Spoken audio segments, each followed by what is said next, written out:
ചില പെണ്ണുങ്ങൾ വീടിന്റെ നാശമാണ്. ചില ഭാര്യമാർ വീടിന്റെ ഐശ്വര്യം നഷ്ടപ്പെടുത്തുന്നവരാ. അള്ളാഹു നമ്മളെ കാക്കുമാറാകട്ടെ.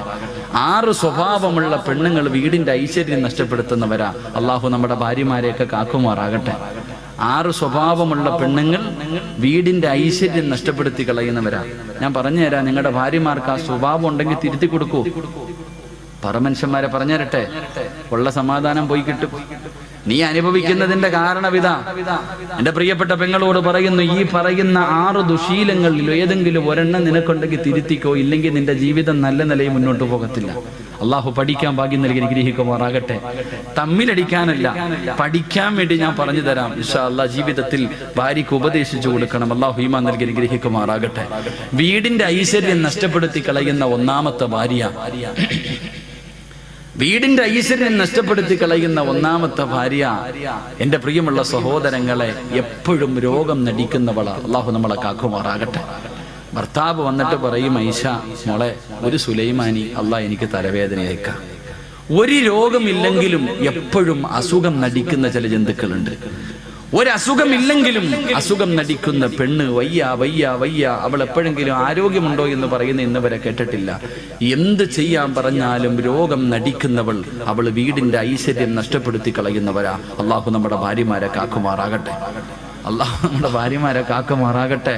ഭർത്താവ് ചെന്നിട്ട് ചോദിക്കും, കേട്ടോടി മൂദേവി ഇന്നങ്ങാര് പറഞ്ഞത്, ഈ പറഞ്ഞ എല്ലാ ഗുണവും നിനക്കൊണ്ട് മര്യാദയ്ക്ക് തിരുത്തിക്കോന്ന് പറഞ്ഞിട്ട് ഇന്ന് തന്നെ തുടങ്ങിയേക്കരുത്. ഞാൻ പഠിക്കാൻ വേണ്ടിയാ പറയണത്, കലഹം ഉണ്ടാക്കാനല്ല. 2 ഞാൻ മൊത്തം പറയണോ? കേൾക്കാൻ ആഗ്രഹമുള്ള ആണുങ്ങളൊന്ന് കൈപൊക്കിക്കേ. ഇന്ന് തീരുമാനമായി. ഇന്ന് ബെഡ്റൂമിൽ കയറുമ്പോ പറയും, കേട്ടോ, ഉണ്ടെങ്കിൽ തിരുത്തിക്കോ, നിന്നെ ഉപദേശിക്കല്ല, നന്നാകാൻ വേണ്ടിയാ. 2 എന്റെ പ്രിയമുള്ള സഹോദരങ്ങളെ, രണ്ടാമത്തെ ഭാര്യ ചെയ്ത നന്മകൾ എടുത്തു പറയുന്നവളാ. അള്ളാഹു നമുക്ക് ഈമാൻ നൽകി അനുഗ്രഹിക്കുമാറാകട്ടെ. വിവാഹം കഴിഞ്ഞ് 20 കൊല്ലമായി. ഭാര്യയും ഭർത്താവ് ഇന്നും വഴക്കുണ്ടാകുമ്പോ പെണ്ണുപിള്ള പറയും, അതേ വന്നത് വെറുതെ അല്ല, 30 പവനും 50 സെന്റും കാറുമായിട്ടാ വന്നേ. നിങ്ങളുടെ പെങ്ങളെ കെട്ടിക്കാൻ നേരത്ത് എന്റെ കയ്യിൽ കിടന്നതാ ഞാൻ ഊരിത്തന്നത്. എന്റെ വാപ്പ മരിക്കുന്ന കാലം വരെ നോക്കിയത് ഞാനാ. ചെയ്ത നന്മകൾ എടുത്തെടുത്ത് പറയുന്നവൾ, അവൾ നല്ലവളല്ല, വീടിന്റെ നന്മ നഷ്ടപ്പെടുത്തുന്നവളാ. അള്ളാഹു നമ്മുടെ ഭാര്യമാരെ കാക്കുമാറാകട്ടെ. അത് ഭർത്താക്കന്മാരും അങ്ങനെ തന്നെ ആയിരിക്കും കേട്ടാ. ഭർത്താക്കന്മാരും എങ്ങനെ ഉണ്ടായി എങ്ങനെ ആയിരിക്കും. 3 എന്റെ പ്രിയമുള്ള സഹോദരങ്ങളെ, മൂന്നാമത്തെ പെണ്ണ്, ഭാര്യയും ഭർത്താവും കൂടെ വീടിന്റെ വെളിയിലിരിക്കുക. 2 പേരും ഇങ്ങനെ തമാശകളൊക്കെ പറഞ്ഞുകൊണ്ടിരിക്കുമ്പോ അയൽവാസിയായ ആമിനായും ഭർത്താവും കൂടെ വെളിയിലിട്ട് ഇറങ്ങാ. ആ സമയത്ത് ഈ ജന്തു ഭർത്താവിനോട് പറയാ, ആണെന്ന് പറഞ്ഞ അങ്ങനെ ഇരിക്കണം, അങ്ങാരുടെ ബോഡി കണ്ടോ, ഇത് നിങ്ങളിങ്ങനെ നടക്കുക. ഭാര്യയും ഭർത്താവും വീടിന്റെ മുന്നിലിരിക്കുമ്പോ തന്റെ ഭർത്താവിനെ മുന്നിലിരുത്തിയിട്ട് മറ്റൊരുത്തനെ കുറിച്ച്, അവൻ വലിയവനാ, അവൻ മറ്റവനാ, മറിച്ചവനാ, അങ്ങനെ ആകണം എന്ന് മറ്റൊരു ആണിനെ ആഗ്രഹിക്കുന്നവൾ നല്ലവളല്ല. അള്ളാഹു നമ്മളെ കാക്കുമാറാകട്ടെ. അങ്ങനെ ചില പെണ്ണുങ്ങളുണ്ട്, അടുത്തണ്ടോ സ്നേഹം എന്ന് പറഞ്ഞ അങ്ങനെ ആയിരിക്കണം, ഇപ്പോഴും അവര് ചക്കയും മാങ്ങയും പോലെ എവിടെ പോയാലും കൊണ്ടു നടക്കും. ഇങ്ങനെ ഇരുത്തിയിട്ട് പറയും. ചില നട്ടലില്ലാത്ത ജന്തുക്കൾ ഇരുന്ന് കേട്ട് ചിരിച്ചുകൊണ്ടിരിക്കും. ചില കൊന്തന്മാരങ്ങനെ ഭാര്യ എന്ത് പറഞ്ഞാലും കേട്ടോണ്ടിരിക്കും. ഒരെണ്ണം തലനില വിട്ടു കൊടുക്കേണ്ട സമയം അപ്പോഴാ. മറ്റൊരുത്തനെ കുറിച്ച് മറ്റൊരാണിനെ പുകഴ്ത്തി പറയുന്നത് കേട്ടിട്ട് ഇങ്ങനെ ഇരിക്കുക. അടിക്കാൻ പാടില്ല, പക്ഷെ അടിക്കേണ്ട സമയമുണ്ട് മനുഷ്യന്മാരെ. ചില സമയങ്ങളിൽ കൊടുക്കണം. താതാന്ന് പറയുമ്പോ പിന്നെ എങ്ങനെ കൊടുക്കാതിരിക്കുക. ചില പെണ്ണുങ്ങൾ ചോദിച്ചുകൊണ്ട് നടക്കുക, ഒരെണ്ണം തായിക്കാന്ന് പറഞ്ഞു. എന്റെ പ്രിയമുള്ള സഹോദരങ്ങൾ, അതുകൊണ്ട് മൂന്നാമത്തെ പെണ്ണ് തന്റെ ഭർത്താവിനെ മുന്നിലിരിക്കുമ്പോ മറ്റൊരു ആണിനെ ആഗ്രഹിക്കുന്നവൾ. അള്ളാഹു നമ്മളെ കാക്കുമാറാകട്ടെ. നാലാമത്തത് അവക്ക് മക്കളെ നോക്കാൻ സമയമില്ല, ഭർത്താവിനെ നോക്കാൻ സമയമില്ല, വീട് നോക്കാൻ സമയമില്ല. 24 മണിക്കൂറും ഒടുക്കത്തെ ഒരുങ്ങുന്നവളാണെന്ന് നബി മുഹമ്മദ് മുസ്തഫ. അവക്ക് ആരെയും നോക്കാൻ സമയമില്ല. എഴുന്നള്ളത്തിന് നിൽക്കുന്ന ആനയെ പോലെ പട്ട ഇങ്ങനെ നിൽക്കണം. എല്ലാം കെട്ടിയിട്ട് എപ്പോഴും ഒരുങ്ങി സുന്ദരിയായിട്ട് നിൽക്കണം. അവക്ക് അവളെ കുറിച്ച് മാത്രമേ ചിന്തയുള്ളൂ. ഒരുങ്ങണ്ട എന്ന് ഞാൻ പറയുന്നില്ല. പെണ്ണൊരുങ്ങേണ്ടത് നാട്ടുകാരുടെ മുന്നിലല്ല, ഭർത്താവിന്റെ മുന്നില. വേണം, പക്ഷെ ആവശ്യത്തിന് വേണം. ഒരുപാടായി പോയാ അത് പിന്നെ ദുരന്തങ്ങളിലേക്ക് എത്തിക്കും. അപ്പൊ 24 മണിക്കൂറും കണ്ണാടിയുടെ മുന്നിൽ നിന്ന് ഒരുങ്ങുന്നവൾ അവൾ നന്മയുള്ളവളല്ല. അള്ളാഹു നമ്മുടെ ഭാര്യമാരെ കാക്കുമാറാകട്ടെ. 5ാമത്തെ പെണ്ണ്, ഭർത്താവിന്റെ കയ്യിൽ പൈസയുണ്ടോ ഇല്ലേ അവൾക്കറിയണ്ട. ഭർത്താവിന്റെ കയ്യിൽ പണമുണ്ടോ ഇല്ല അതൊന്നും അറിയണ്ട, കാണുന്നത് മുഴുവനും വേണമെന്ന് പറഞ്ഞ് വാശി പിടിക്കുന്നവളാ. അള്ളാഹു കാക്കുമാറാകട്ടെ. അങ്ങനെ ചിലരുണ്ട്, ലുലു സെന്ററിൽ കൊണ്ടുപോയി ലോൺ എടുത്തിട്ടാ പോയെ, അവള് ചോദിച്ചത് മുഴുവനും വാങ്ങിക്കൊടുത്തു, ഇനി വണ്ടിക്കൂലിക്ക് മാത്രമേ കാശുള്ളൂ, വെളിയിലിറങ്ങുമ്പോൾ അപ്പുറത്ത് കടയിൽ കിടക്കണ ചുരിദാർ വേണമെന്ന് പറഞ്ഞ് വാശി പിടിക്കും. വാങ്ങിക്കൊടുത്തില്ലെങ്കിൽ പിന്നെ കൊച്ചി മുതൽ വീട് വരെ തല്ലായിരിക്കും. അങ്ങനെ ചില പെണ്ണുങ്ങൾ, അവള് നന്മ നഷ്ടപ്പെടുത്തുന്നവളാ. ആറാമത്തെ പെണ്ണ്, എൻ്റെ പ്രിയമുള്ള സഹോദരങ്ങളെ, ഭർത്താവ് ശാരീരികമായി ബന്ധപ്പെടുന്നതിന് വിളിച്ചാൽ പറയും ഞാൻ കുളിച്ചിട്ടില്ല, എനിക്ക് അവൻ അങ്ങനെയാണ്, രോഗമാണ്, അതാണ് ഇതാണെന്ന് പറഞ്ഞിട്ട് ഒഴിയുന്നവളാ. അള്ളാഹു നമ്മുടെ ഭാര്യമാർക്ക് ഈമാൻ നൽകി അനുഗ്രഹിക്കുമാറാകട്ടെ. ഈ പറഞ്ഞ 5 സ്വഭാവം നിനക്കുണ്ടെങ്കിൽ തിരുത്തിക്കോ, രക്ഷപ്പെട്ടു പോകും. തിരുത്താ മനസ്സില്ല, ഇങ്ങനെ തന്നെ പൊക്കോ, അനുഭവിക്കും. അള്ളാഹു നമുക്ക് ഈമാൻ നൽകി ഗ്രഹിക്കുമാറാകട്ടെ. അതുകൊണ്ട് നന്മയുള്ള മക്കൾ, ഖുർആൻ പറഞ്ഞ മക്കൾ നമുക്ക് കിട്ടണമെങ്കിൽ, എൻ്റെ പ്രിയമുള്ളവരെ, അള്ളാഹുവിന്റെ ഖുർആൻ പറഞ്ഞു, മോനെ, വിവാഹം കഴിക്കുന്ന സമയത്ത് നീ ഒന്നാമതായി നോക്കേണ്ടത്, അല്ലാഹുവേ അവൾക്ക് ദീനുണ്ടോ എന്ന് നോക്കണേ. അങ്ങനെ നീ ഒരു പെണ്ണ് കണ്ട്, പടച്ചവനെ നിനക്ക് ഇഷ്ടപ്പെട്ടോ, നിന്റെ വിവാഹം ഉറപ്പിച്ചോ. 2, നിനക്ക് സാലിഹായ മക്കളെ കിട്ടണമെങ്കിൽ അല്ലാഹുവിന്റെ ഖുർആൻ പറയുകയാണ്, പ്രവാചകൻ പറയുകയാ, ആദ്യ വിവാഹം നടന്നത് നമ്മുടെ വാപ്പയുടെയും ഉമ്മയുടെയും വിവാഹം നടന്നത് സ്വർഗത്തിൽ വെച്ചാ. ആദം നബിയുടെയും ഹവ്വാ ബീവിയുടെയും വിവാഹം നടന്നത് സ്വർഗത്തിൽ വെച്ചാ. വിവാഹം കഴിക്കുന്നത് സ്വർഗത്തിൽ പോയി ജീവിക്കാരാ. എല്ലാവരും വിവാഹം കഴിക്കുന്നത്, എൻ്റെ പ്രിയമുള്ളവരെ, പരിശുദ്ധമായ ഖുർആൻ പോലും നമുക്ക് പറഞ്ഞു തന്നില്ലേ, ഹും വഅസ്വാജുഹും ഫീ ളിലാലിൻ അലൽ ലറായികി മുത്തഖിയൂൻ ലഹും ഫീഹാ ഫാകിഹത്തു വലഹും മാ യദ്ദഊൻ സലാമുൻ ഖൗലൻ മിർ റബ്ബിർ റഹീം. അല്ലാഹുവിന്റെ ഖുർആൻ പറഞ്ഞു, നാളെ പടച്ചവന്റെ അനുഗ്രഹങ്ങൾ കൊണ്ട് നിറച്ച സ്വർഗത്തില് സ്വർണ്ണത്തിന്റെ ചാരുകസേലയിൽ ഒരു ഭാര്യയും ഒരു ഭർത്താവും തന്റെ മക്കളും ഇരുന്നു കൊണ്ട് അതാ ആസ്വദിക്കുമെന്ന് പരിശുദ്ധമായ ഖുർആൻ നമുക്ക് പരിചയപ്പെടുത്തുമ്പോ, നമ്മുടെ ജീവിതം ദുനിയാവിലല്ല, നമ്മൾ കാലാകാലം ജീവിക്കേണ്ടത് പടച്ചവന്റെ സ്വർഗത്തിലാണ്. നമ്മുടെ തറവാട് അവിടെയാ. അതുകൊണ്ട് റസൂലുള്ള പറയുന്നു, ആദ്യ വിവാഹം നടന്നത് പടച്ചവന്റെ സ്വർഗത്തിൽ വെച്ചാ. അതുകൊണ്ട് എന്റെ പ്രിയമുള്ളവര്, ദുനിയാവിലെ ഏറ്റവും നല്ല സ്ഥലമേതെന്നറിയുമോ? ദുനിയാവിൽ അല്ലാഹുവിന് ഏറ്റവും ഇഷ്ടപ്പെട്ട സ്ഥലമേതെന്നറിയുമോ? അതല്ലാഹുവിന്റെ പള്ളികളാ, അതല്ലാഹുവിന്റെ പള്ളികളാ. അതുകൊണ്ട് മോനെ, നിന്റെ രക്തത്തിൽ നല്ല മക്കള് പിറക്കണമെങ്കിൽ 2, നിന്റെ വിവാഹം പള്ളിയിൽ വെച്ച് നടത്തണേ എന്ന് ആദരവായ പ്രവാചകൻ നബി മുഹമ്മദ് മുസ്തഫ. എന്റെ പ്രിയമുള്ളവരെ, നമ്മളെല്ലാവരും ഏറ്റവും കൂടുതൽ കേട്ട ഒരു ചരിത്രമുണ്ട്. ഈ കഴിഞ്ഞ വലിയ പെരുന്നാളിന് നമ്മളെല്ലാവരും ഒരു കുടുംബത്തെ കുറിച്ച് കേട്ടു. അല്ലാഹുവേ, ഏത് കുടുംബത്തെ കുറിച്ചെന്നറിയുമോ? പരിശുദ്ധമായ മക്കയിലേക്ക് കോടാനുകോടി ലക്ഷക്കണക്കിന് ജനങ്ങള് അല്ലാഹുവിന്റെ ഭവനത്തിലേക്ക് പോയിട്ട് തിരിച്ചു വരുമ്പോ ഒരു കുടുംബത്തെ ഓർക്കാതെ ഒരു മനുഷ്യനും തിരിച്ചു വരാൻ കഴിയില്ല. അല്ലാഹുവിന്റെ മക്കയിലേക്ക്, പരിശുദ്ധ കഅബയിലേക്ക് ചെന്നിട്ട് ഒരു വാപ്പയെയും ഉമ്മയെയും മകനെയും കുറിച്ച് ചിന്തിക്കാതെ, അവര് തന്നെയാണല്ലോ, അവരുടെ സ്മരണ തന്നെയാണല്ലോ ഇബ്രാഹിം നബിയെയും ഹാജറ ബീവിയെയും ഇസ്മായിൽ നബിയെയും ഈ ഭാര്യ ഭർത്താവിനെയും മകനെയും ഓർക്കാതെ ഒരു മനുഷ്യനും മക്കയിൽ നിന്ന് മടങ്ങി വരാൻ കഴിയില്ലല്ലോ. എന്റെ പ്രിയമുള്ളവരെ, അല്ലാഹുവിന്റെ ഖുർആൻ പറഞ്ഞ മക്കളാരെന്നറിയുമോ? അല്ലാഹുവിന്റെ പരിശുദ്ധമായ ഖുർആൻ ഒരു മകനെ കുറിച്ച് പറഞ്ഞു തരികയാ. പാതിരാത്രി ഒരുമിച്ച് കൂടി എന്റെ പ്രിയമുള്ള ഉപ്പമാരോട്, ഉമ്മമാരോട്, എന്റെ പ്രിയപ്പെട്ട മാതാപിതാക്കളോട്, ചെറുപ്പക്കാരോട്, മക്കളെ, ഖുർആൻ പറഞ്ഞ മകനേതെന്നറിയുമോ? എന്റെ പ്രിയമുള്ളവരെ, അല്ലാഹുവിന്റെ ഖുർആൻ പറയുന്നു, ഇന്നല്ലാഹ ഇസ്തഫാ ലി ആദമ വനൂഹ് വആല ഇബ്രാഹീം. അല്ലാഹുവിന്റെ പരിശുദ്ധമായ ഖുർആൻ പറയുന്നു ആദം നബി അലൈഹിസ്സലാമിനെ അല്ലാഹു തിരഞ്ഞെടുത്തു, നൂഹ് നബി അലൈഹിസ്സലാമിനെയും അല്ലാഹു തിരഞ്ഞെടുത്തു. എന്നിട്ട് അല്ലാഹു പറഞ്ഞു വആല ഇബ്രാഹിം നബിയെ തെരഞ്ഞെടുത്തു എന്നല്ല പറഞ്ഞത്, ഇബ്രാഹിം നബിയുടെ കുടുംബത്തെ തെരഞ്ഞെടുത്തു എന്ന് പരിശുദ്ധമായ ഖുർആൻ പറയുകയാ. ഏത് കുടുംബമെന്നറിയുമോ എന്റെ പ്രിയമുള്ളവരെ? ആരാണ് ഇബ്രാഹിം നബി എന്നറിയുമോ? ഇബ്രാഹിം നബിയുടെ ചരിത്രം ഈ മുസ്ലിമീങ്ങൾക്ക് മറക്കാൻ കഴിയില്ലല്ലോ എന്റെ പ്രിയമുള്ളവരെ. മഹാനായ ഖലീലുള്ളാഹി ഇബ്രാഹിം നബി അലൈഹിസ്സലാം തന്റെ പ്രിയപ്പെട്ട ഭാര്യയായ സാറാ ബീവി റളിയല്ലാഹു തആല അൻഹാ രണ്ടുപേരും വിവാഹം കഴിഞ്ഞു. ഒരുപാട് നാളുകളായി മക്കളില്ല, രണ്ടുപേർക്കും പ്രായമായിരിക്കുകയാണ്. ആ സമയത്ത് ഇബ്രാഹിം നബി അല്ലാഹുവിനോട് ദുആ ചെയ്യുകയാ, മക്കളെ കിട്ടാൻ ദുആ ചെയ്യുകയാണ്. എന്നിട്ടും മക്കളെ കിട്ടാതെ വന്നപ്പോ തന്റെ പ്രിയപ്പെട്ട ഭാര്യയായ സാറാ ബീവി റളിയല്ലാഹു തആല അൻഹാ അവന്റെ ഭർത്താവായ ഇബ്രാഹിം നബിയോട് അവിടുന്ന് പറയുന്നു, നബിയേ ഇനി ഞാൻ പ്രസവിക്കുമെന്ന് തോന്നുന്നില്ല നബിയേ, എനിക്കൊരുപാട് പ്രായമായല്ലോ, അതുകൊണ്ട് നിങ്ങൾ മറ്റൊരു വിവാഹം കഴിക്കണം നബിയേ. ഒരു ഭാര്യ ഭർത്താവിനോട് മറ്റൊരു വിവാഹം കഴിക്കാൻ പറയുകയാ. ഇബ്രാഹിം നബിയോട് പറഞ്ഞു നിങ്ങൾ മറ്റൊരു വിവാഹം കഴിക്കണം, ആ വിവാഹത്തിലൂടെ ഒരു കുഞ്ഞുണ്ടായാ അത് എന്റെ കുഞ്ഞ് തന്നെയല്ലേ നബിയേ, എനിക്കവനെ സ്നേഹിക്കാൻ കഴിയുമല്ലോ. ഇബ്രാഹിം നബി തന്റെ പ്രിയപ്പെട്ട ഭാര്യയോട് പറഞ്ഞു, സാറാ എങ്കിൽ നീ തന്നെ ഒരു പെണ്ണിനെ കാണിച്ചതാ. ആരെയാണ് ഞാൻ വിവാഹം കഴിക്കേണ്ടത്? നീ തന്നെ കാണിച്ചതാ സാറാ.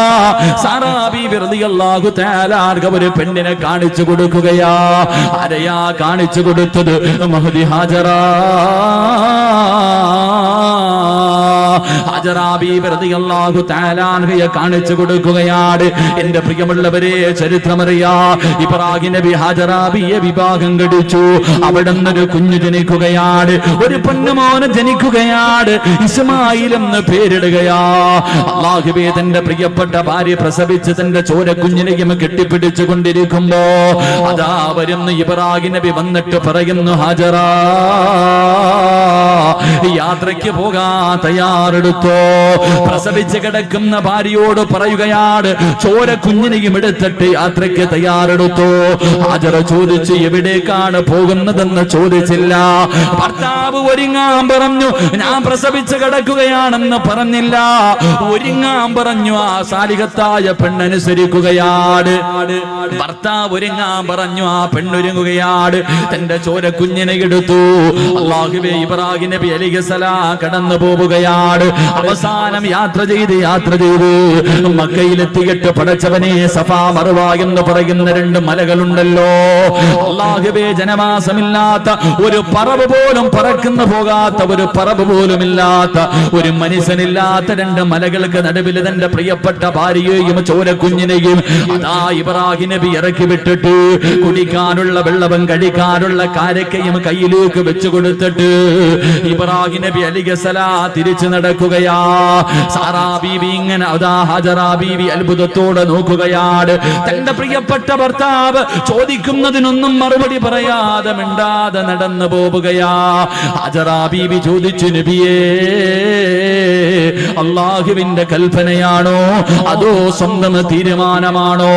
ആ സമയത്തിന്റെ പ്രിയമുള്ളവരെ ഹാജറാ ബീവി റളിയല്ലാഹു തആല അൻഹയോട് അവിടുന്ന് പറഞ്ഞ മറുപടി എന്തെന്നറിയുമോ? അവിടുന്ന് പറയുന്നു, ഹാജറാ ഇത് എന്നെ പടച്ച റബ്ബിന്റെ തീരുമാനമാ ഹാജറാ. തന്റെ തോരക്കുഞ്ഞിനെ നെഞ്ചിലേക്ക് ചേർത്ത് പിടിച്ചിട്ട് ചിരിക്കുന്ന മുഖത്തോടെ ഹാജറ പറഞ്ഞു, ഹസ്ബുനല്ലാ ഹസ്ബുനല്ലാ, എങ്കിലും നിങ്ങൾ സന്തോഷത്തോടെ പൊക്കോ. എന്നെയും എന്റെ കുഞ്ഞിനെയും നോക്കാൻ അല്ലാഹുവിനറിയാ, എന്നെയും എന്റെ കുഞ്ഞിനെയും നോക്കാൻ അല്ലാഹുവിനറിയാ. എന്റെ പ്രിയമുള്ളവരെ ഇബ്രാഹിം നബി നടന്നു പോവുകയാ. കൊല്ലങ്ങൾ കഴിഞ്ഞു. ഇസ്മായിൽ നബി അലൈഹിസ്സലാം വളരുകയാണ്. ഇസ്മായിൽ നബി അലൈഹിസ്സലാം വളരുകയാണ്. വാപ്പ ഇടയ്ക്കിടയ്ക്ക് വരാറുണ്ട്. അങ്ങനെ വളർന്ന് ചരിത്രം പറയുന്നു. അവസാനം ഇബ്രാഹിം നബി അലൈഹിസ്സലാം മടങ്ങി വരികയാ. തന്റെ പ്രിയപ്പെട്ട ഭാര്യയുടെ മുന്നില് മകന്റെ മുന്നിലേക്ക് അതാ വർഷങ്ങൾ കഴിഞ്ഞു മടങ്ങി വന്നു. ഇബ്രാഹിം നബി അലൈഹിസ്സലാം അതാ തന്റെ മകന്റെ കൂടെ കൂടിയിട്ട് വല്ലാത്ത സന്തോഷമാ.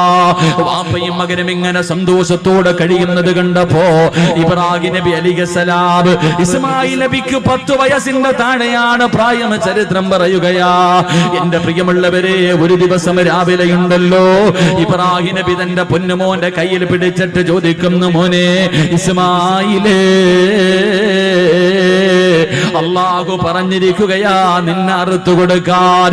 ഇന്നലെ വാപ്പ ഒരു സ്വപ്നം കണ്ട പൊന്നുമോനെ, അല്ലാഹു നിന്നെ അറുത്തു കൊടുക്കാൻ അല്ലാഹു പറഞ്ഞിരിക്കുകയാ. നിന്റെ അഭിപ്രായം എന്താണെന്ന് വാപ്പ തന്റെ പൊന്നുമകനോട് ചോദിക്കുമ്പോ ആ മകൻ വാപ്പയുടെ കയ്യിൽ പിടിച്ചിട്ട് ചിരിക്കുന്ന മുഖത്തോട് അവിടെ നിന്ന് പറഞ്ഞ മറുപടി അല്ലാഹുവിന്റെ ഖുർആൻ പറയുകയാണ്, ഇഫ്അൽ മാ തുമർ സതജിദുനി ഇൻഷാ അല്ലാഹ്. വാപ്പയോട് തന്റെ പൊന്നാര 10 വയസ്സിന്റെ താഴെ മാത്രം പ്രായമുള്ള പൊന്നുമൂര് അവിടുന്ന് ചിരിച്ചുകൊണ്ട് പറയുന്നു, വാപ്പാ അല്ലാഹുവിന്റെ കൽപ്പന അനുസരിക്കണേ വാപ്പാ, അല്ലാഹു പറയുന്നത് അനുസരിക്കുക വാപ്പാ, വിധിയുണ്ടെങ്കിൽ നാളെ സ്വർഗത്തിൽ വെച്ച് കാണാ. തന്റെ വാപ്പയെ വല്ലാതെ അത്ഭുതപ്പെടുത്തുകയാണ്. എന്റെ പ്രിയമുള്ള പെങ്ങളെ, തിന്ന വാപ്പയുടെ കയ്യിൽ പിടിച്ചിട്ട് തന്റെ പൊന്നുമോനെ അറുക്കുന്നതിന് വേണ്ടി വാപ്പ തയ്യാറെടുക്കുമ്പോ, തന്റെ പൊന്നുമോനെ അറുക്കുന്നതിന് വേണ്ടി വാപ്പ തയ്യാറെടുക്കുമ്പോ ആ പൊന്നുമോൻ ഉപ്പയുടെ കയ്യിൽ പിടിച്ചിട്ട് പറഞ്ഞു, ഉപ്പാ എനിക്ക് 4 വസിയത്തുണ്ട് വാപ്പാ. ആ 10 വയസ്സിന്റെ താഴെ മാത്രം പ്രായമുള്ള പൊന്നുമോനോട് വാപ്പ ചോദിച്ചു, എന്തേ മോനെ, എന്തേ നിനക്ക് അവസാനമായി വസിയത്ത് ചെയ്യാനുള്ളത്? അവിടെ നിന്ന് പൊന്നുമോൻ ഉപ്പാരോട് പറയുന്ന, ഉപ്പാ എന്നെ മലർത്തി കിടത്തിയിട്ട് കഴുത്തില് കത്തിവെച്ചറുക്കല്ലേ, എന്നെ കമഴ്ത്തി കിടത്തിയിട്ട് എന്റെ പിരടിയിലെ കത്തിവെച്ചറുക്കാൻ പാടുള്ളൂ. അത്ഭുതത്തോടെ ഇബ്രാഹിം നബി ചോദിച്ചു, മോനെ കാരണമെന്തേ? അവിടെ നിന്ന് പറഞ്ഞു കൊടുത്തു, വാപ്പാ നിങ്ങളെ എനിക്ക് വല്ലാത്ത ഇഷ്ടമാ, എന്നെ നിങ്ങൾക്ക് വല്ലാത്ത ഇഷ്ടമാണ്.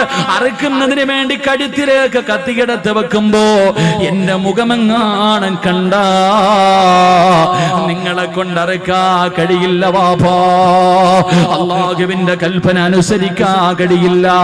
അതുകൊണ്ട് എന്നെ കമഴ്ത്തി കിടത്തിയിട്ട് പിരടിയില് കത്തിവെച്ചറുക്കാൻ പാടുള്ളൂ. രണ്ടാമതായി പറഞ്ഞു കൊടുക്കുന്നു, വാപ്പാ എന്റെ കയ്യും കാലും കെട്ടിയിടണേ വാപ്പാ, എന്റെ കയ്യും കാലും കെട്ടിയിടണം. എന്തിനാ മോനെ, എന്തിനാ മോനെ? വാപ്പാ നിങ്ങൾ എന്റെ കഴുത്തിൽ കത്തിവെച്ചറക്കുമ്പോ എനിക്ക് വല്ലാതെ വേദനിക്കുമല്ലോ. എന്റെ കൈകാലുകൾ ഇട്ടടിച്ചാ ഉപ്പയുടെ കൈവിറയ്ക്കും ഉപ്പാ, നിങ്ങളെ കൊണ്ടറുക്കാൻ കഴിയില്ല. മൂന്നാമതായിട്ട് പറയുന്ന, ഉപ്പാ ഞാൻ ധരിച്ചിരിക്കുന്ന എന്റെ വസ്ത്രം എന്റെ ഉമ്മാനെ കാണിക്കല്ലേ, എന്റെ ഉമ്മാനെ സഹിക്കൂല, എന്റെ ഉമ്മാടെ മനസ്സ് വേദനിക്കും. നാലാമതായിട്ട് ഇസ്മായിൽ എന്ന ചെറിയ പയ്യന് വാപ്പയോട് പറഞ്ഞു കൊടുക്കുകയാണ്, വാപ്പാ എന്നെ അറുത്തിട്ട് നിങ്ങൾ തിരിച്ചു പോകുമ്പോ എന്റെ ഉമ്മയോട് എന്റെ സലാം പറയടേ, എന്റെ ഉമ്മാനെ നാളെ സ്വർഗത്തിൽ വെച്ച് കാടാമെന്ന് ഞാൻ പറഞ്ഞു എന്ന് പറയണേ എന്ന് അറുക്കാൻ കൊണ്ടുപോകുന്ന വാപ്പയോടൊരു പൊന്നുമോ പറഞ്ഞു കൊടുത്ത ചരിത്രം കേൾക്കുമ്പോ ഏതൊരു വാപ്പയുടെയും മനസ്സിന്റെ ഉള്ളില്, ഏതൊരു ഉമ്മയുടെയും മനസ്സിന്റെ ഉള്ളില് അറിയാതെ ദുആ ചെയ്യുന്നു, അല്ലാ ഇതുപോലെ ഒരു മകന്, ഇതുപോലെ ഒരു കുഞ്ഞിന് എനിക്ക് നീ തരണേ അല്ലാ. അറിയാതെ റബ്ബിനോട് ദുആ ചെയ്യുമല്ലോ. അതുകൊണ്ട് എന്റെ പ്രിയമുള്ളവരെ റസൂലുള്ളാഹി പറയുകയാ, എപ്പോഴും ദുആ ചെയ്യുന്നവരാണല്ലോ. അല്ലാഹുവിന്റെ റസൂൽ പറയുകയാണ്, സാലിഹായ മക്കളെ നമുക്ക് വേണം, നന്മയുള്ള മക്കളെ നമുക്ക് വേണം, നമ്മളെ സ്നേഹിക്കുന്ന മക്കളെ നമുക്ക് വേണം, നമുക്ക് ദുനിയാവിലും ആഖിറത്തിലും ഉപകരിക്കുന്ന മക്കളെ നമുക്ക് വേണം. നമ്മുടെ മയ്യത്ത് കുളിപ്പിക്കാൻ അറിയുന്ന, മയ്യത്ത് നമസ്കരിക്കാൻ അറിയുന്ന, ഖബറിന്റെ ചാരത്ത് വന്ന് ദുആ ചെയ്യുന്ന ചെയ്യുന്ന അല്ലാഹുവിന്റെ പ്രവാചകൻ അവിടെന്ന് പറഞ്ഞു കൊടുത്തു, സഹാബാ, ഒരു മനുഷ്യന് മരണപ്പെട്ട 3 കാര്യങ്ങള് പ്രയോജനം ചെയ്യൂ എന്ന് അഷ്റഫുൽ ഖൽഖ് നബി മുഹമ്മദ് മുസ്തഫ സല്ലല്ലാഹു അലൈഹി വസല്ലം അല്ലാഹുവിന്റെ റസൂൽ പറഞ്ഞു, ഒരു മനുഷ്യൻ മരണപ്പെട്ടാൽ 3 കാര്യങ്ങളെ പ്രയോജനം ചെയ്യൂ. 1, ആ മനുഷ്യൻ ചെയ്ത സൽക്കർമ്മം. 2, ആ മനുഷ്യൻ കൊടുത്ത സദഖയുണ്ടല്ലോ. 3, മക്കളുടെ പ്രാധാന്യം മനസ്സിലാക്കാൻ, മക്കളുടെ വില മനസ്സിലാക്കണമെങ്കിൽ അല്ലാഹുവിന്റെ റസൂൽ പറഞ്ഞ ഈ ഒരേ ഒരു ഹദീസ് മതി. 3, അല്ലാഹുവിന്റെ റസൂൽ പറഞ്ഞു, മരിച്ച 6 അടി മണ്ണിനകത്ത് കൊണ്ടുവച്ച ഒരു മനുഷ്യന് പിന്നെ പ്രയോജനം ചെയ്യുന്ന 3ാമത്തെ കാര്യം ഏതെന്നറിയുമോ? സ്വാലിഹായ ദുആ ചെയ്യുന്ന മക്കളാണെന്ന് നബി മുഹമ്മദ് മുസ്തഫ. നബി മുഹമ്മദ് മുസ്തഫ നബി മുഹമ്മദ് മുസ്തഫ എന്തേ പറഞ്ഞത്? മരിച്ചുപോയ ഒരു മനുഷ്യന് പ്രയോജനം ചെയ്യുന്ന 3ാമത്തെ കാര്യം സാലിഹായ മക്കളെന്നല്ല പറഞ്ഞേ, സാലിഹായ മക്കൾ എന്നല്ല പറഞ്ഞേ. സാലിഹായ മക്കളുണ്ട്, നിസ്കരിക്കും, നോമ്പ് പിടിക്കും, വയലു പറയും, വയലു കേൾക്കും, സദക്ക കൊടുക്കും, എല്ലാ നല്ല കാര്യവും ചെയ്യും.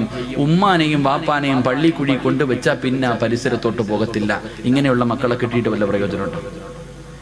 ഇങ്ങനെയുള്ള മക്കളെ കിട്ടിയിട്ട് പ്രയോജനമില്ല. വാപ്പയും ഉമ്മയും മരിച്ചു കഴിഞ്ഞാൽ പിന്നെ കഴിഞ്ഞു, കുഴിച്ചിട്ട് കഴിഞ്ഞാൽ അവരോടുള്ള ബന്ധം കഴിഞ്ഞു. അങ്ങനെയല്ല. റസൂലുള്ള പറഞ്ഞു, സ്വാലിഹായ ദുആ ചെയ്യുന്ന മക്കൾ, സാലിഹായ മരിച്ചുപോയവരുടെ ഖബറിന്റെ ചാരത്ത് ചെന്ന് പൊട്ടിക്കരഞ്ഞ് ദുആ ചെയ്യുന്ന മക്കൾ, അതാണ് മക്കളെന്ന് നബി മുഹമ്മദ് മുസ്തഫ. നബി മുഹമ്മദ് മുസ്തഫ. അള്ളാഹു അങ്ങനെയുള്ള മക്കളിൽ എന്നെയും നിങ്ങളെയും ഉൾപ്പെടുത്തി അനുഗ്രഹിക്കുമാറാകട്ടെ. അള്ളാഹു അങ്ങനെയുള്ള മക്കളെ നമുക്ക് നൽകി അനുഗ്രഹിക്കുമാറാകട്ടെ. ആദ്യം അങ്ങനെയുള്ള മക്കളാകണം ഞാനും നിങ്ങൾ. ഇപ്പം ചോദിക്കും, നിങ്ങളൊക്കെ വളർന്നു, നിങ്ങൾക്ക് മക്കളായി, പക്ഷെ നിന്റെ ഉമ്മയ്ക്കും വാപ്പയ്ക്കും നീ എത്ര വളർന്നാലും മക്കൾ തന്നെയല്ലേ? എത്ര വളർന്നാലും നിന്റെ മാതാപിതാക്കൾക്ക് നീ മക്കളാണ്. അപ്പം നീയും നന്നാകണം, നിന്റെ മക്കളും നന്നാകണം. അള്ളാഹു നമ്മളെല്ലാവരെയും നന്നാക്കി തരുമാറാകട്ടെ. അള്ളാഹു നമ്മളൊക്കെ സാലിഹ്യങ്ങളിൽ പെടുത്തുമാറാകട്ടെ. സാലിഹായ മക്കളാകാൻ ആഗ്രഹമുള്ളവരെന്ന് കൈവക്കിക്കും. സാലിഹായ മക്കള് അൽഹംദുലില്ലാഹ്, പെണ്ണുങ്ങളൊന്നും പൊക്കൂല, വേറെ വല്ല കാര്യത്തിലും ഇപ്പൊ ചാടി കയറി എഴുന്നേറ്റ് നിന്നേ. നീ സാലിഹായ നിനക്കുള്ള, നീ ചെയ്ത നിന്റെ മക്കൾ നിന്നോട് ചെയ്യും, നീ ചെയ്തില്ലേ നിന്റെ മക്കളും അത് തന്നെ കാണിക്കും. അള്ളാഹു നമ്മളൊക്കെ സാലിഹ്യങ്ങളിൽ പെടുത്തുമാറാകട്ടെ. സാലിഹായ മക്കളെ കിട്ടണമെങ്കിൽ വെറുതെ കിട്ടൂല. സാലിഹായ മക്കളെ കിട്ടണമെങ്കിൽ വെറുതെ കിട്ടൂല. സാലിഹായ മക്കളെ കിട്ടണമെങ്കിൽ ചില കാര്യങ്ങൾ ചെയ്യണമെന്ന് അള്ളാഹുവിന്റെ വിശുദ്ധ ഖുർആൻ. അള്ളാഹു പഠിക്കാൻ ഭാഗ്യം നൽകി അനുഗ്രഹിക്കുമാറാകട്ടെ. ചില കാര്യങ്ങൾ ഖുർആൻ പറയുന്നുണ്ട്. ആ പറയുന്ന കാര്യങ്ങൾ ചെയ്താലേ നമുക്ക് നല്ല മക്കളെ കിട്ടത്തുള്ളൂ. അള്ളാഹു അങ്ങനെയുള്ള മക്കളിൽ പെടുത്തുമാറാകട്ടെ. അള്ളാഹു പഠിക്കാനുള്ള ഭാഗ്യം നൽകി അനുഗ്രഹിക്കുമാറാകട്ടെ. എൻ്റെ പ്രിയമുള്ള സഹോദരങ്ങളെ, സാലിഹായ മക്കളെ കിട്ടണമെങ്കിൽ ഒന്ന്, എല്ലാവരും നേരെ ഇരിക്കും. എല്ലാവരും നേരെ ഇരുന്നേ. ചെളിയിലായിരിക്കുന്നത്, കാല് പൊതയണ്ട. എല്ലാവരും നേരെ ഇരിക്കും. ഇങ്ങനെ ചാരി ഇരിക്കുമ്പോൾ ഉറക്കം വരും. ഇങ്ങനെ ചാരി ഇരിക്കുമ്പോൾ ശൈത്താൻ അടുത്ത് വന്നിട്ട് അളിയാ ഉറങ്ങടാന്ന് ഇങ്ങനെ തടകുക. ഓനിങ്ങനെ തടകി ഉറക്കാൻ നടക്കുക. ഓനിപ്പോ ഏറും കൊണ്ടിട്ട് വെറുതെ നടക്കുക. ഈ 28 ലക്ഷം ഹാജിമാരെങ്ങാണ്ട് ഈ വർഷമുണ്ട്. എല്ലാവരും കൂടെ എറിഞ്ഞെറിഞ്ഞവന്റെ ഊപ്പാട് വന്നിരിക്കുക. എല്ലാരും കൂടെ പോയി കിടന്നിട്ട് ജംറയിലും അള്ളാഹു 7 കല്ല് വെച്ച് 21 കല്ല് ഒരു ദിവസം. എന്തോ ഏറെന്ന് പറഞ്ഞ ഓരോ മനുഷ്യന്റെ ഏറ്. ചില പാകിസ്ഥാനികളൊക്കെ ചെരുപ്പാ എറിയുന്ന ഊരിയിട്ട് ശൈത്താനെ. അതാ മനസ്സിലാക്കേണ്ടത്. ശൈത്താൻ ചിലരുടെ ഏറ് കാണുമ്പോ നമ്മൾ ഏറ്റവും കൂടുതൽ ഈ സെൽഫിയുടെ കാലമാണല്ലോ. ജംറയിൽ ഇങ്ങനെ കല്ലെറിയ, ശൈത്താനെ കല്ലെറിയുന്ന സമയത്ത് ഒരുത്തൻ ഒരു സെൽഫി, ശൈത്താനോടൊപ്പം ഒരു സെൽഫി പത്രത്തിലൊക്കെ ഉണ്ടായിരിക്കും. കല്ലെറിയുമ്പോഴും സെൽഫി. ഓനെ നോക്കിയിട്ട് ശൈത്താൻ ചിരിക്ക, എടാ നീ എന്നെ എറിയുന്നു, നീ നിന്നെ തന്നെ എറിയടാ എന്നാ ചിന്തിക്കണേ. അപ്പൊ അതുകൊണ്ട് ഇങ്ങനെയുള്ള സദസ്സിൽ വന്നിരുത്തിയിട്ട് നമ്മളെ ഉറക്കാൻ അവൻ പരിശ്രമിക്കും. ഉറങ്ങണ്ട, ഉറങ്ങാനൊരു ഭാഗ്യം വേണം. ഇല്ലേ ഉസ്താദ്, സ്വർഗത്തിരുന്ന് ഉറങ്ങാനൊരു യോഗം വേണ്ടേ? ശരി, അള്ളാഹു നമുക്ക് ഈമാൻ നൽകി അനുഗ്രഹിക്കുമാറാകട്ടെ.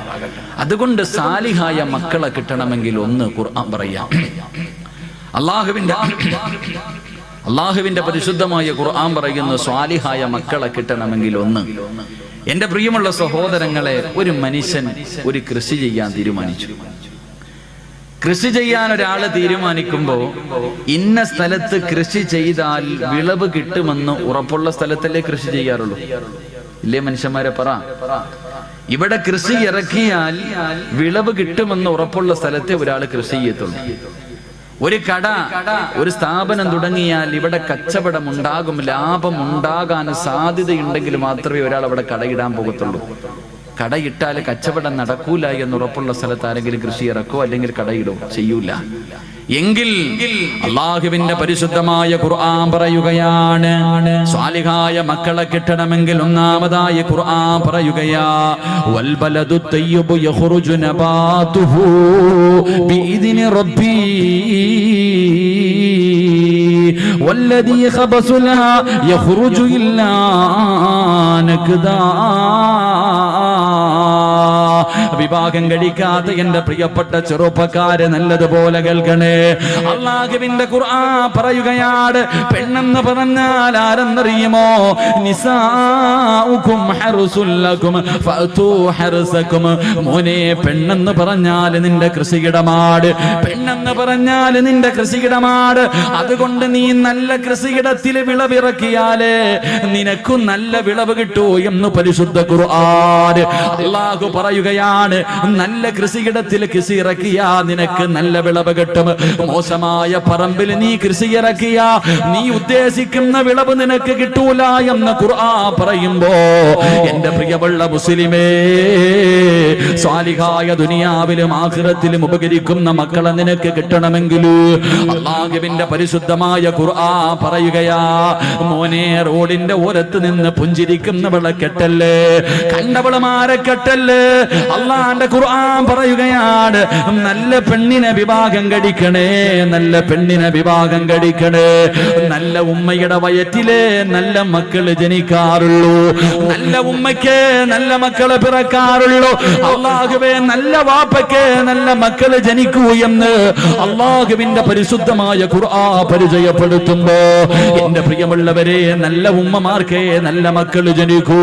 അള്ളാഹുവിന്റെ റസൂൽ അതുകൊണ്ടാ പറഞ്ഞത്, എന്റെ പ്രിയമുള്ളവരെ, നല്ല ഉമ്മയുടെ വയറ്റിൽ എത്രയോ നല്ല മക്കള് ജനിച്ചതിന്റെ ചരിത്രം നമുക്ക് കാണാൻ കഴിയും.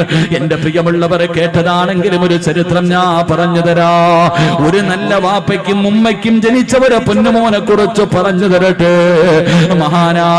മഹാനായ സാബിത്ത് ഇബ്നു ഇബ്രാഹിം എന്ന് പറയുന്ന ഒരു ചെറുപ്പക്കാരനുണ്ടല്ലോ, കാണാൻ എന്ത് സുന്ദരനെന്നറിയുമോ?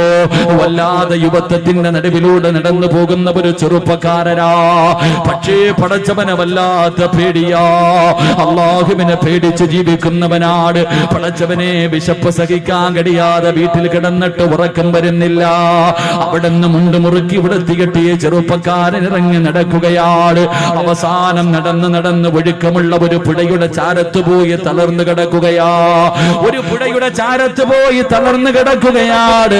അങ്ങനെ വിശപ്പ് സഹിക്കാൻ കഴിയാതെ തളർന്നു കിടക്കുമ്പോ വെള്ളത്തിലൂടെ ഒരു ആപ്പിൾ ഇങ്ങനെ ഒഴുകി വരികയാ. വെള്ളത്തിലൂടെ ഒരു ആപ്പിൾ ഇങ്ങനെ ഒഴുകി വരികയാണ്.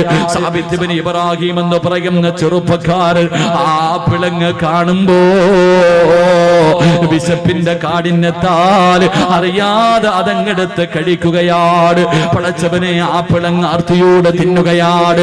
തന്റെ ആമാശയത്തിലേക്ക് ആപ്പിളിന്റെ ഒരൽപ്പം തന്റെ വയറിന്റെ ഉള്ളിലേക്ക് കടന്നു ചെന്നപ്പോ വിശപ്പിനൽപ്പം ശമനം കിട്ടിയപ്പോ ആ ചെറുപ്പക്കാരൻ ചിന്തിച്ചു, അല്ലാ, ഇതാരുടേതാണെന്നറിയില്ലല്ലോ പടച്ചവര്. ഹറാമ് തിന്നുപോയല്ലോ, ഹറാമന്റെ വയറ്റിൽ പെട്ടുപോയല്ലോ, എന്റെ ദുനിയാവും ആഖിറവും നഷ്ടപ്പെട്ടു പോയല്ലോ. പടച്ചവനെ, എന്റെ അമലുകളൊന്നും സ്വീകരിക്കില്ലല്ലോ, ഞാൻ മരിച്ചാ നരകത്തിലാണല്ലോ. കയ്യിൽ പകുതി ആപ്പിൾ പിടിച്ചിട്ടൊരു ചെറുപ്പക്കാരൻ പുഴയുടെ ചാരത്ത് നിന്ന് തലയിലൂടെ മണ്ണ് വാരിയിട്ടിട്ട് പൊട്ടിക്കരയുകയാ. അല്ലാഹുവേ, സമാധാനമില്ല. എല്ലാവരും നോക്കുമ്പോ പൊട്ടിക്കരഞ്ഞുകൊണ്ട് എന്റെ നാശമേ എന്ന് വിളിച്ചുകൊണ്ട് ആ ഒഴുക്കുള്ള പുഴയ്ക്കെതിരായി നടക്കുകയാണ്. ആ പുഴയുടെ ചാരത്തുകൂടെ നടക്കുകയാ. എല്ലാവരും അത്ഭുതത്തോടെ നോക്കുന്ന ഒരു പ്രാന്തനെ പോലെ, അതാ തലയ്ക്ക് ബോധമില്ലാത്തവരെ പോലെ പൊട്ടിക്കരഞ്ഞുകൊണ്ട് അല്ലാഹുവേ കരഞ്ഞുകൊണ്ട് പോവുകയാണ്. ഈ ചെറുപ്പക്കാരെ കിലോമീറ്ററുകളോളം നടക്കുകയാ. പോവുകയാ. അവസാനം ഒരു ആപ്പിള് തോട്ടം കണ്ടു.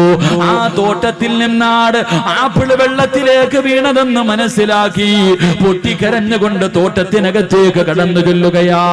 ഒരു മനുഷ്യനകത്ത് നിൽക്കുന്നു, കരഞ്ഞുകൊണ്ട് പറഞ്ഞു, എനിക്കൊന്ന് പൊരുത്തം തരുവോ? ഞാൻ അറിയാതെ വിശപ്പിന്റെ കാഠിന്യത്താൽ ഒരാപ്പിളിന്റെ പകുതി ഞാൻ കടിച്ചുപോയി.